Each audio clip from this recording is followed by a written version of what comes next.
Can Mbappe help the worst team in Ligue and become the best team in Ligue? Today, I will be answering that question. Angers are the worst team in Ligue. At the time of recording, they have lost their last 5 games. So I went straight into FM23 Game Editor and kidnapped Mbappe from PSG for 69 quid. Next thing I did was I checked out the team and found out it was a pile of shit. Oh, get a life! Go away. You're really fucking boring. Safe to say the team did not like my analysis. Either way, we moved on to the first game. To start off the game, nothing was really happening. I mean, we were dominating, but literally nothing was happening. But then I demanded more and the boys delivered. Our boy Sada from the right back position came up and smashed it top bins. And then in the second half, the main man himself, Mbappe, comes in and smashes one in to make it 2-0. Then in the 90th minute, Nance gave up and they decided to get a red card. And then we decided to go score from the set piece, making it 3-0. After that, I looked at my next 4 games. I kind of looked at them and thought, they're easy. I'm just going to sim them. And you know what? I was actually kind of right. Yeah, we lost the game, but let's be honest, 4 wins and 1 loss. You'll take that any day of the week from a team that's literally the shittest in the league. And because those 5 games went so well, I decided to sim the next 5. And you know what? That wasn't too bad either. Of the 10 games, we were still sitting in 5th place. We only had 3 losses to our name when we had 6 wins. But obviously, we did have a little bit of help. The man was on fire with 8 goals and 2 assists in 10 games. You could say he was pegging the competition.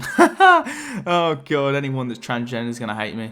These next 5 games went so well. In one of the games, we beat Marseille 3-0. And a draw to Lyon is nothing to cry about. It was all looking up for Angers until we went into our 11th game with Toulouse. And we lost 3-1. So considering we had lost 2 games back-to-back 3-1, I stopped being a lazy piece of shit and actually played the Rennes game. But to be honest with you, I kind of wish I didn't because they actually took a lead straight away. And then Mbappe misses an absolute sitter that my nan probably could have scored. And then to kick me whilst I was down, we actually get a red card in the 27th minute. At this point, Rennes had us bent over on our back. But you know what? We didn't get bent over for too long. Mbappe gets a shot away and actually decides to do his job and scores. And then Bentaleb equals it up by making it 2-2. I was actually quite hopeful at this point. But then out of nowhere, they go score again. But then we score again. But then it gets disallowed. And we lose the game 3-2. What a great game. We then have Monaco next. Again, I played it because I wanted to get a win. And you know what? The game actually started off well for us. Mbappe scored in the 13th minute. And then we go get a second by Capello passing it into Buffal, who smashes it in the net. But then we were pulled back to earth when Mbolo scores to make it 2-1. But in the second half, the main man of the video, Mbappe, comes in and scores the goal to make it 3-1. Our next game was against Lens, and you know what? We were not in good form at the moment. We were winning and then losing. We had no consistency. I didn't know when we were going to actually have a stable run of results. But I was wrong to think that in this game because we actually get a chance to Capello, who passes it into Mbappe, who scores. But then just before halftime, Valerie passes it into Mbappe and he tucks it away. We were 2-0 up against Lens and it was looking good. At this point, we had a foothold in the game and we actually get a 3rd goal. Again, Valerie passing it inside, getting into Buffal, who smashed it top bins. And that is all she wrote for this game. We actually beat Lens 3-0. Mbappe with 2 and Buffal with 1. Our next game was against Lille, and again I played it. Main reason why I thought I was actually going to get fisted by them because they were doing so well in the league at this point. They were 2 places above us in the league, and that kind of showed in the game. But to be fair to us, we actually did score first with Capello, but they did respond very quickly with a goal into the bottom right-hand corner. But then in the second half, Jonathan David goes and scores, and yeah, we lose the game. After that loss, I was ready to pummel someone, and I struck gold because my next game I played was against AC Ajaccio. We actually scored first very early on with Mbappe taking around the keeper, and then Capello makes it 2-0 in the 31st minute. I thought the game was done at this point, but you know what? It was not. This AC Ajaccio team comes out of nowhere and scores 2 goals, and somehow I end up drawing the game. And with that, it took me down to 8th place, and things were not looking good. And then due to the sadness of losing that game, I decided to sim the next 2, and I am glad I did because I actually won 3-1 in both games. In the Lorient game, Mbappe got 2 and Buffal got 1, making it 3-1. And then in the French Cup game, Mbappe got a hat-trick, making it 5 goals in 2 games. And I needed that sort of form from him because the next game was going to be the toughest one yet. It was against his old team, PSG. And let's just say, well, it really didn't go well. They literally shared around the goals as well. Messi got 1, Sarabia got 1, Depay got 1, and then Ramos got 1 at the end. We did score 2 goals, but the game did still end 5-2. Clearly, PSG still can do it without Mbappe. So after 19 games in the league, we actually sat 8th place. And again, it's not too bad compared to where they are in the league in real life. And then to make things even better, Mbappe was top goal scorer in Ligue 1 after those games. After that game, I said screw it and I simmed a load of games. We had played 24 matches at this point. Not gonna lie, the form was so weird. We won a few games and lost a ton of games, then won a few more games. We went from losing against AC Ajaccio, Lorient and Brest and then winning our next 2 games. The consistency was all over the place. I don't know what was wrong with my team, but we just couldn't keep a streak. Well, I say keep a streak. We could keep a streak of losses, just not wins. I don't remember why I kept simming, but I think I just couldn't be bothered to play dominate every single game. And before I looked at the league table, I quickly looked at Mbappe's goals. And he had 27 in 30 games, so I assume we did well. And I was kind of right, because we were actually 7th in the league at this point. We beat Lyon 2-0, beat Toulouse 4-2, and also beat Lille 1-0. After that, we had PSG to take on again at home. And to be honest with you, we actually gave them a run for their money this time, as we only lost 3-2 to a messy goal in the 90+5. Absolutely brutal. I was crying at this point. After this, I had Monaco again as well, and we were ready to win another game against them, until Wissam Ben Yedder came along and scored first. But we did equalise very soon after with El Malali. But AS Monaco were not over yet. They go and score, making it 2-1. And then Vanderson from Monaco comes in and scores an absolute screamer from about 30 yards out just before half-time. We were 3-1 down. It was not great. Then in the second half, Mbappe gets free and scores, making it 3-2. And things were looking up until we gave away a penalty. And Wissam Ben Yedder was not going to miss that, and he scores a hat-trick. We were dropping rapidly, and we were sitting in 9th place in the league. And things were not going to get better, because our next game was against Marseille. At this point, I literally couldn't catch a break when it came to big teams in the French league. But then the boys absolutely surprised me, because we actually go and win 1-0 with one of our centre mids scoring. And with that newfound confidence, we actually went into our next game against Reims and won 2-0. And the winning streak did not stop in the last few games. We beat Troyes 1-0 in our penultimate game, and in the last game of the season, we absolutely smashed Nantes 4-0. And after the 38 games in the league, we actually came 7th, literally 2 places off European football. Unfortunately, I didn't get European football, but I was so close. And as you expect, Mbappe was the top goal scorer in Ligue 1. He managed to get 30 goals, which is actually 2 more than Neymar, who was in second, and managed to help Angers finish in the top half of Ligue 1. I think this challenge was successful. Mbappe absolutely carried Angers and got them out that relegation zone and nearly into European football. So that is it, guys. That is the end of the challenge. If you did enjoy watching, please like the video, subscribe to the channel. I will be doing more challenges on this channel, 100%. Anyway, hope you guys have a good day, and I'll see you in my next video.